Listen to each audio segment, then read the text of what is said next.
講起螳螂拳咧，好多人都有印象啊，係嘛？螳臂擋車係咪真係唔係咁打得㗎？咁啊，但係如果你咁諗嘅話，你就錯啦。不妨睇下下邊呢條片啊，收下。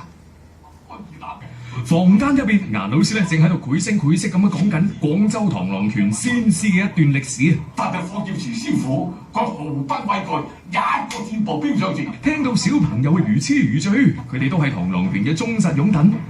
每個星期六日，佢哋都會齊聚公園練習螳螂拳，鍛鍊我哋嘅身體啦，對我哋嘅記憶力啊，各方面啊都有好大嘅幫助。唔覺得我體質好咗好多，之後就反應都靈敏咗好多咯。螳螂拳嘅攻防節奏非常快，有住鮮明嘅象形武術特色，暗雕勾等12字訣。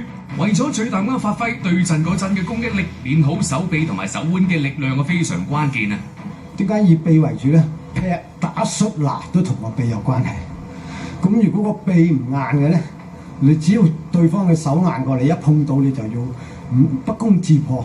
咁個手腕係我哋咩嘅咧？雕拿，其實呢種就係一種擒拿嘅方法。螳螂點解要勾手咧？其實呢個勾手就係立手，亦都係拿，黐拿對方嘅手。螳螂拳喺發明嘅過程當中，博採眾多武林高手嘅技擊所長。其中步法當中嘅玉環步、鴛鴦腳，仲蘊含住少林拳法嘅精義。實戰嘅基本特點啊，就係靈巧快速、迅速嘅接近對方，而不以力量而取勝啊！